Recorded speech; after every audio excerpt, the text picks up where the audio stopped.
രാജീവ് ചന്ദ്രശേഖരനെ പരിഹസിച്ച മന്ത്രി വി ശിവൻകുട്ടി. ഞങ്ങളാരും സ്വന്തമായി സ്ഥാനാർത്ഥിത്വം പ്രഖ്യാപിക്കുന്നവരല്ലെന്ന് വി ശിവൻകുട്ടി പറഞ്ഞു. നേമത്ത് വീണ്ടും സ്ഥാനാർത്ഥിയായി മത്സരിക്കാനില്ല എന്നുകൂടി അദ്ദേഹം കൂട്ടിച്ചേർത്തു. എന്നാൽ സ്ഥാനാർത്ഥിത്വം സംബന്ധിച്ച് തീരുമാനിക്കേണ്ടത് പാർട്ടിയാണ് എന്നും അദ്ദേഹം പറഞ്ഞു. നേമത്തേക്ക് ഞാൻ 2 പ്രാവശ്യം ജയിച്ചു, 1 പ്രാവശ്യം പരാജയപ്പെട്ടു, പിന്നെ 3 പ്രാവശ്യമായി. ജയിച്ചപ്പോൾ പിന്നെ 1 പ്രാവശ്യം രാജഗോപാലിനെ പരാജയപ്പെടുത്തിയത്, പിന്നെ കുമ്മന രാജശേഖരനെ പരാജയപ്പെടുത്തി, പിന്നെ നമ്മുടെ മുരളീധരൻ മത്സരിച്ച് പരാജയപ്പെടുത്തി.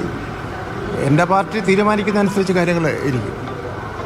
ഇടതുപക്ഷ ജനാധിപത്യ മുന്നണി CPM നേമത്താരും മത്സരിക്കണമെന്ന് തീരുമാനിക്കുമോ അതനുസരിച്ചായിരിക്കും കാര്യങ്ങൾ വരുന്നത്. അല്ല ഞങ്ങളൊന്നും ആദ്യമേ സ്വന്തമായിട്ട് പ്രഖ്യാപിക്കുന്നവരല്ലല്ലോ ഞങ്ങൾ ഇതിനടുത്ത് മത്സരിക്കാൻ വേണ്ടി പോകണം.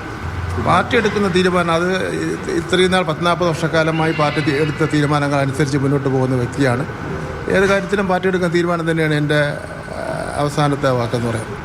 ലിഷോയ്, BJP എന്ത് തന്നെയായാലും നിയമം പിടിക്കുമെന്ന ഉറച്ച തീരുമാനത്തിലാണ്. രാജീവ് ചന്ദ്രശേഖർ തന്നെ നേരിട്ടിറങ്ങാനാണ് തീരുമാനവും. നിലവിലെ ഒരു രാഷ്ട്രീയ സാഹചര്യത്തിൽ ശിവൻകുട്ടിയേക്കാൾ നല്ല ഒരു ചോയ്സ് CPM എന്തായാലും ഇല്ല. പക്ഷേ അദ്ദേഹം മത്സരിക്കാനില്ല എന്ന തീരുമാനമാണ് പറയുന്നത്. പക്ഷെ അതിനോടൊപ്പം തന്നെ പാർട്ടിയാണ് തീരുമാനം എടുക്കുക എന്നുകൂടി പറഞ്ഞു വെക്കുന്നുണ്ട്. അപ്പോൾ നിൽക്കാനും നിൽക്കാതിരിക്കാനുമുള്ള ഒരു സാധ്യത ഒരേ സമയമുണ്ട്.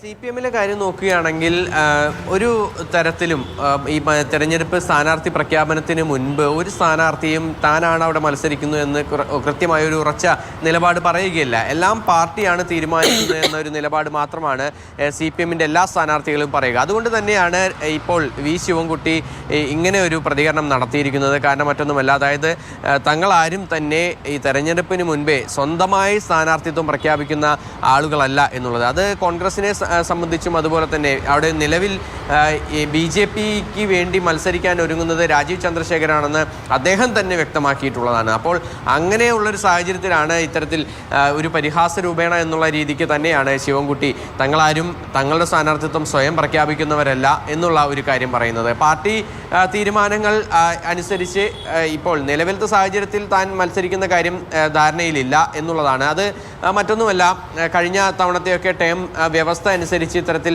3 തവണ നിലവിൽ ശിവൻകുട്ടി ഈ നേമം മണ്ഡലത്തിൽ നിന്ന് മത്സരിച്ച് 2 തവണ വിജയിക്കുകയും 1 തവണ പരാജയപ്പെടുകയും ചെയ്തിട്ടുണ്ട്.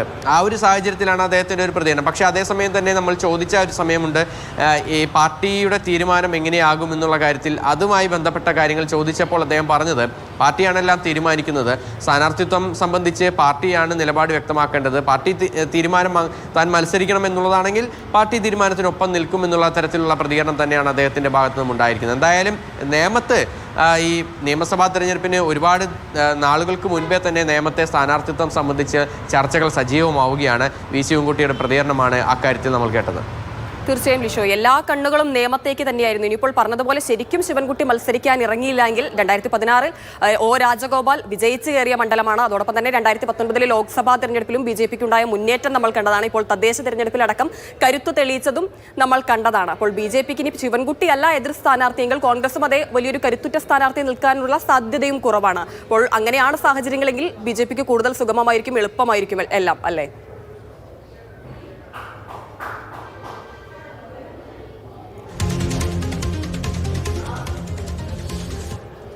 സ്ഥാനാർത്ഥിത്വം സംഭവിച്ച് കഴിഞ്ഞ തവണയായാലും വലിയ മത്സരം തന്നെയാണ് സംഭവിച്ചത്. അവിടെ ഈ വി ശിവൻകുട്ടിക്കൊപ്പം തന്നെ മത്സരിച്ചത് കുമ്മനം രാജശേഖരനും അതുപോലെ തന്നെ K മുരളീധരനും ഉൾപ്പെടെയുള്ളവരാണ്. അപ്പോൾ അത്തരത്തിലുള്ളൊരു മത്സരമൊക്കെ തന്നെ നടക്കുന്ന ഒരു ഇടം കൂടിയാണ്. ശക്തമായൊരു മത്സരം അവിടെ നടക്കുമെന്നുള്ള കാര്യത്തിൽ മാറ്റമൊന്നുമില്ല. എന്തായാലും എല്ലാ മുന്നണികളും അവിടെ ശക്തമായ മത്സരം കാഴ്ചവെക്കുന്നു. BJPയെ സംബന്ധിച്ചിടത്തോളം വളരെയേറെ പ്രതീക്ഷയുള്ള ഒരു മണ്ഡലമാണ്, മുൻപ് വിജയിച്ച ഒരു മണ്ഡലമാണ്.